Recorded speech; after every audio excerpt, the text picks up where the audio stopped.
Last time we got into Montenegro and explored the vast landscapes of the Bay of Kotor. This week we're back out on the Adriatic coastline, but if I may take a moment, maybe because we teased this series for years before getting into it, not by design, but just because everything takes so long to make, not least the music. Cough, bandcamp.com, search Forest Jungle Collective, cough. I constantly feel the weight of needing to make the most of this while we're here. It feels like I'm always either cutting details for time or searching frantically for details about life during the Venetian years that are often not easily forthcoming. Anyway, the run times keep creeping up, and the half-an-hour monster that was last episode was an absolute beast to cut together. For context, these episodes reliably clock in at between 30 to 40 hours to make. A lot of that is in the initial research that goes into writing the script, but the edits are also just taking weeks, and it's becoming impossible to get these done in time. I have, depending how you count, around 6 jobs from which I get actual money, and I have a son on the way who has probably arrived by the time this gets online. All this is to say, this week I'm going to try and show some restraint, and I'm giving myself 19 minutes to get through everything. Don't check the timeline. Don't check if I did it. Don't do it. Don't. No. And hey, now more than ever, if you'd support us by heading to Bandcamp and flicking us a couple of quid, since we've just, lost half our income from our 2-income household. But anyway, on to business. Kotor is in something of a cul-de-sac geographically. It's not impossible to get out of the valley this way, but it's enough of a slope to provide a modest defence and to slow travel overland. I mean, the people living in this region are used to living in the mountains, but that could very much go both ways. Either, yeah, big deal, it's just that mountain near where I live, or yes, that mountain that I'm clearly not dumb enough to try and climb over. I'm not sure I can personally attest to the mentality, since where I grew up, this was the closest thing we had to a mountain. Previous to this road tunnel, access between Kotor and Budva would have been a mish. Even though in a straight line there's only 11 miles between them, it's quite up and down. But the degree to which travel like this was considered normal at the time, that I can't quite account for. Every time I think of a justification, I can also think of a counter-justification. I'm sure, despite the relative extra distance, getting on a boat and taking that around must have been the comfiest and possibly even the preferred method of connecting the towns. But then again, in the years that the Ottomans held Herceg-Novi and the western side of the bay, this may have only been possible in peacetime. I don't want to hang my hat on one definitive answer. I mentioned the Risand situation last time. That's thrown my assumptions to the region for a loop. But away from the shelter and high, fjord-like interior of the Bay of Kotor, we get back out on the open Adriatic, and our next target is the town of Budva. Budva is a really special place. The fortress of the old town has managed to stay mostly separated from the modern buildings. It's pretty compact, a little more than about 200 metres across in either direction, founded by the Illyrians, but also with an influx of Greek settlers in the 500s BC, and then part of the Roman conquest of Illyria from 168 BC. You can see several fragments of the Roman town, including a reconstructed necropolis a short way outside the fortified walls, and this basilica built between the 4 to 500s. As far as the early medieval period, it's a similar story to many of the fortified towns along the Adriatic, with Roman or even deeper Greek and Illyrian roots. The Slavic and Avar raids swept across the mainland, and the coastal cities managed to just about cling on, initially with ties to Constantinople and the Byzantines, but this slackened off over the centuries as it became clear that not only was help rarely forthcoming, but other regional powers much close to home were in ascendancy.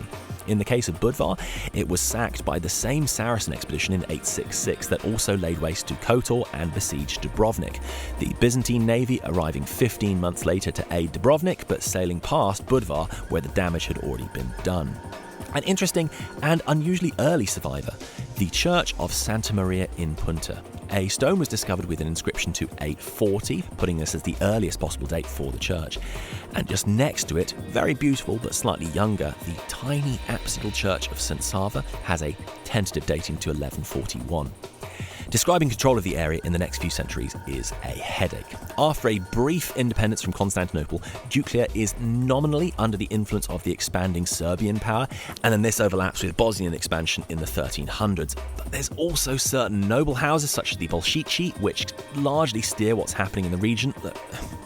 Please don't make me explain the Bolshici. I can't go into all the ins and outs of the history in the area, not least because it's this whole side plot to the Venetian story. To put it as briefly as possible, the coastal towns that would end up in Venetian hands, spoiler alert, spoilers from history, went for a few rounds of hot potato with the Bolshici. The area, including Budva, having been in Bolshici hands under Jurad II. After the Bolshici supported a revolt against the Venetians in the Škoda region, the Venetians took control of the major cities along the Zayton coast from 1405 to 1412, before these then returned to the Bolshici along with Bar and Ulcin at about the same time, only to once again come under Venetian control in around 1420 to 1421 after the two sides broke the treaty. Basically, in 1420, the Venetians, having just accepted the submission of Kotor, sent a large fleet into the harbour at Budva and took it. The following year, Balsha III was seriously ill and died while Venice was consolidating its gains along the coast. There's a subplot with the Serbians, but ultimately didn't prove decisive, so we've left it out. Standing outside the town, the sturdy exterior walls with round corner towers in a form that should be becoming familiar by now of Venetian construction from the 14 to early 1500s. The Church of St. Maria we mentioned is actually incorporated as part of the sea wall, and this dovetails into the fortress at the end of the town. The rock face already provides a natural fortification, and the fort just appears to grow out of it, along with a sturdy wall to the seaward side. There's a rectangular bastion on the east. The spire you can see above the town is Sveti Ivan, or St. John, built on the site of a church from the 600s. The current structure is from the 1400s. Let's have a supercut.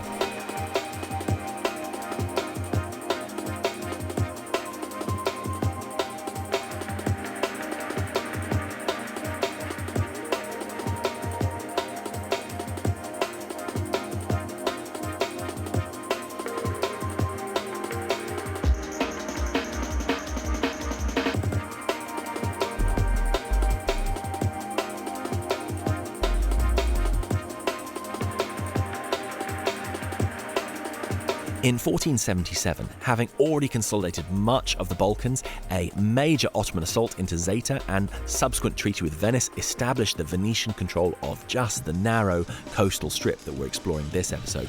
And while, spoiler alert, spoilers from history, the Ottomans would take Bar and Ulcin in 1571, the Venetians managed to hold Budva until the end of the Republic. A short way down the coast, now, not expecting any sympathy here, but Sveti Stefan is a spot that pretty much leads any advert for Montenegro, or even just travelling in general. There's obviously a bunch of places where you can see this if you have time or don't mind walking right in the middle of a main road, but there's a few main vantage points. The first time we got here, the sun was directly behind it, meaning the highlights were all blown out. The second time, the clouds were just sapping most of the good colour, but not in a moody or interesting way like the third time. So, yawn, who cares? It just means that the footage we have of this objectively very beautiful place is a little bit meh. And that's not all. If you're sharp-eyed, you'll notice it's a bit weird that all the windows are boarded up. Since 1960, Sveti Stefan has been a hotel in its entirety, the whole island. Apparently for a while, it was the most expensive hotel anywhere along the Yugoslav coast. Nowadays, it's owned by a company called Aman Resorts, and it's only recently reopened after being shuttered for several years during the middle of the pandemic, only reopening in summer last year, a while after we made it there. Anyway, backstory. The story of Sveti Stefan is tied to a Montenegrin tribe called the Petrovici.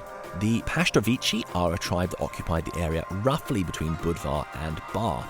And, okay, an aside here. The history of the Balkan coast is a tricky subject to get into. Feel pretty safe saying that for the overwhelming majority of English speakers, you come into this completely blind with nothing in the wider culture preparing you. To be frank, I think I would have been completely lost if I hadn't already visited these places. Without a visual reference, it's a very tall order to keep on top of all the key locations from Porec, Pula, Zadar, Šibenik, Trogir, Split, Var, Korčula, Dubrovnik, Herceg Novi Perast, Kotor, Budva and beyond. Making this series has been a great learning exercise. It's taken a while to get accustomed to all the threads that pull together. You basically have a real dearth of sources pre-800s, which makes sense as it's the collapse of effective Roman control, but yeah, like Britain, that's the exact point that you actually want all the sources. We basically just have De Administrando Imperio casting this slender beam of light into what's going on, although It's far from infallible, it still raises a lot of questions. Anyway, then beyond 1000 AD, you suddenly end up with this cast of thousands, and trying to keep on top of the constantly shifting power structures is like trying to provide running commentary for confetti in a blender. Most risky of all, when you try and produce maps for an area, the exact boundaries of whomst is controlling what and when is fraught with so many asterisks and uncertainties. Even the concept that borders were delineated with a hard line. Yeah, I mean, unless there's a river, which is a pretty unambiguous boundary, on a local level, it's more a case of, right, they control that major settlement, we control that major settlement, the goat herds out on the hill. I don't know, they're not about to form a militia anytime soon.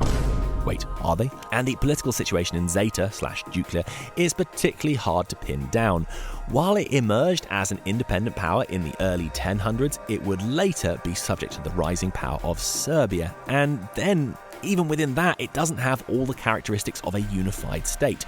Regional power in what is often a quite sparsely populated area was then broken into tribes, such as the Paštrovići.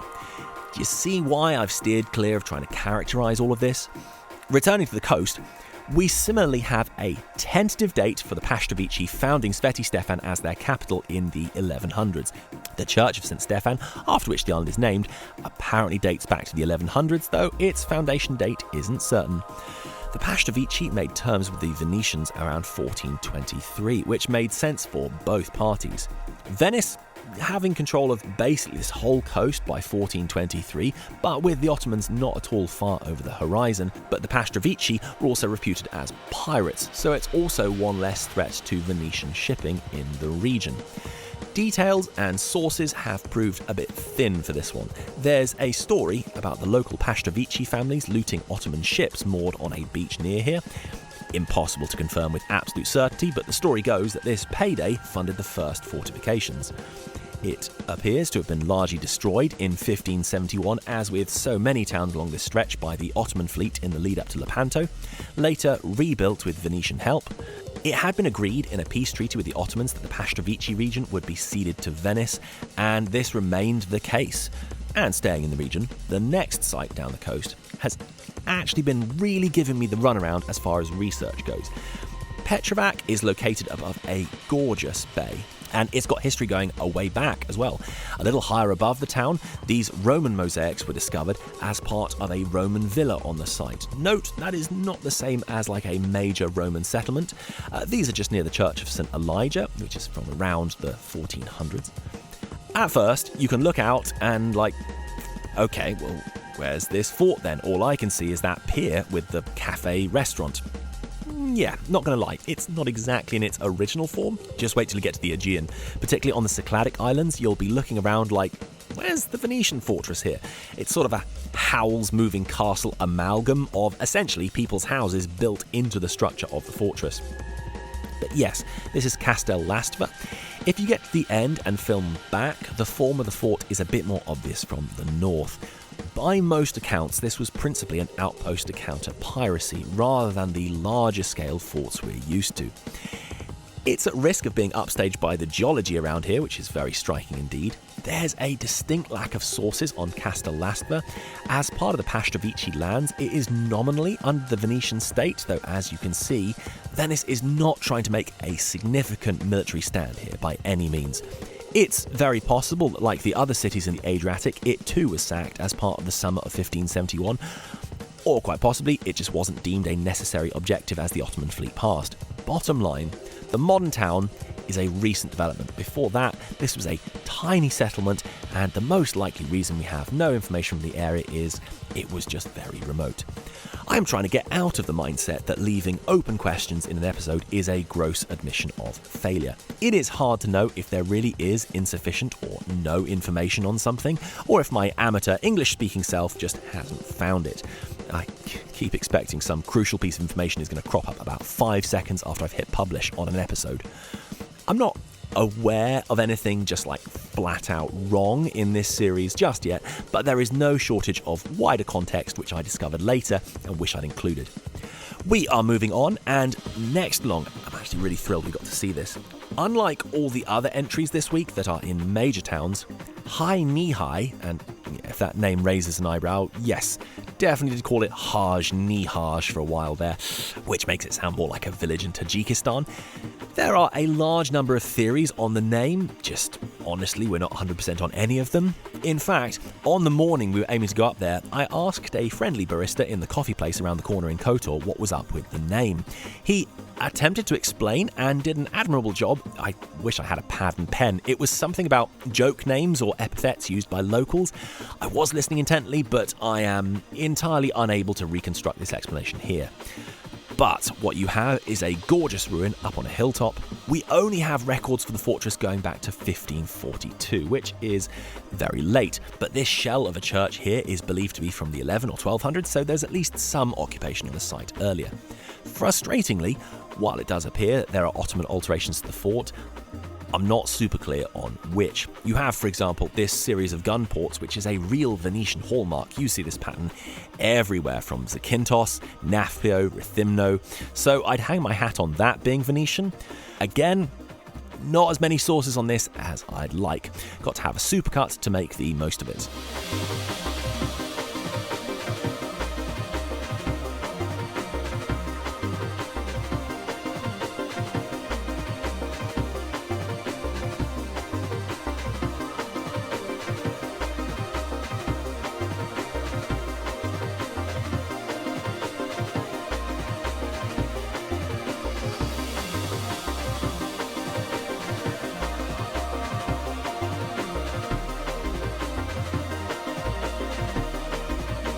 The next major settlement we get to, it does make you wonder how many tourists have been driving Montenegro with a basic sat-nav and just seen Bar?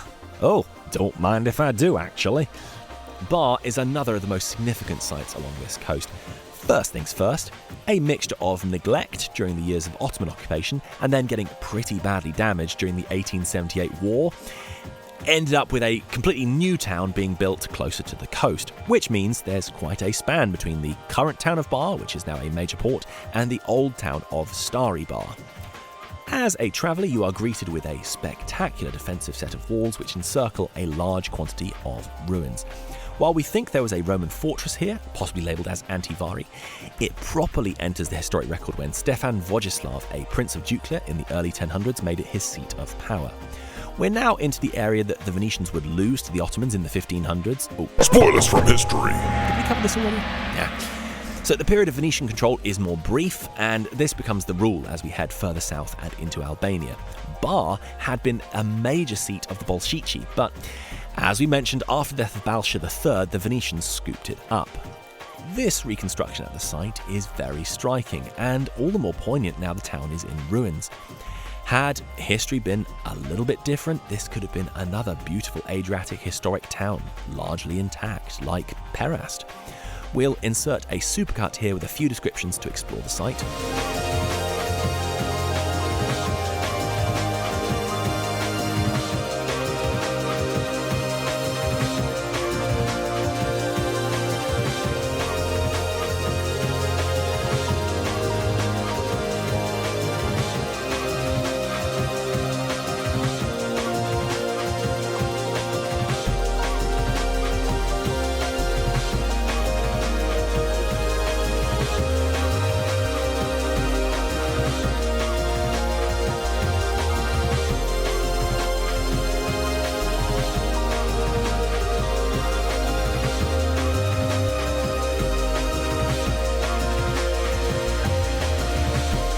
Well, following down the coast, we get to Ulcine, known in Venetian as Dulcinea. This was another settlement in antiquity that would go on to be a significant fortress through the medieval and into the early modern. But we're going to hit pause here. So, okay, the whole time we've been making these, I've been conscious of a cliff edge rapidly approaching. We made it to Albania in 2019. Oh, jeez, that's such a long time ago now. 2019. But only in the south and only for the day. Just long enough to catch Butrint. Very cool, yes, but this is far from the whole story. Butrint is actually a bit of an anomaly. It was largely administered as part of Corfu and survived mainly as it was something of a marsh cut off from the land. But this misses out on the story of the rest of what is now Albania. While it would end up in Ottoman hands despite Skanderbeg and the defensive action he fought in the 1400s, not only were some of the coastal and inland castles in Venetian hands, some for decades, others for longer, and some of these were major settlements such as Skoda, Leja and Dures. It's far too big a gap in our journey to shrug off and continue through to Greece. So, twist ending. I said this was going to take 19 minutes, this is now a coda. The series on the Venetian Republic is taking a break. At time of writing, we have just booked a trip for this summer for which I can scarcely wait, where barring something going very wrong, we should finally be able to fill in the gaps along here. Oh, and I didn't explain, we did make it to Ulcine, but the clock was ticking down, and while I got some good footage, it was nowhere near enough. And with more research, I came to realise this was just far too important a site to leave to just a footnote. So, sometime, I won't perjure myself by putting something firm in the calendar because it will just slip, but the Venetian Republic series will return. In the meantime, do not despair. It's actually nice to have the gap because there's a ton of travel episodes to come. In fact, here's a brief teaser.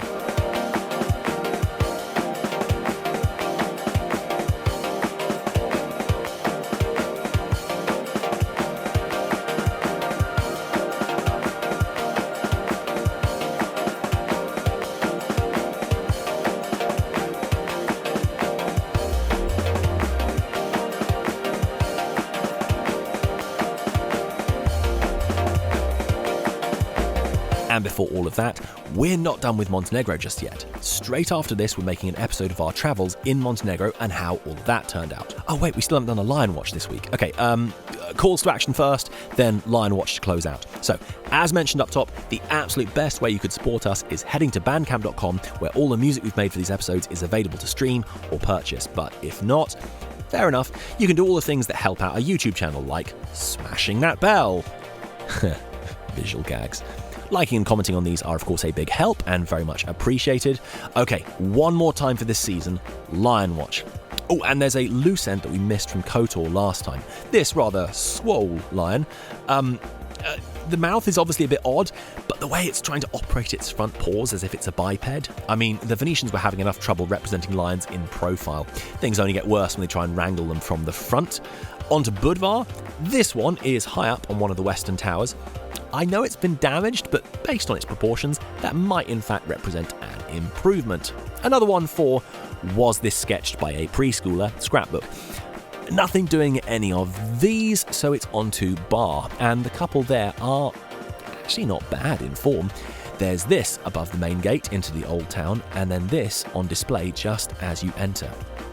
The body and mane are quite good, all things considered, just suffering from, being smashed in the face, mainly. It's actually quite a somber note to finish on. This may have been a miscalculation. Okay, tell you what, this calls for a compilation of the cats from the Montenegrin coast. We'll call this segment The Cats of KOTOR.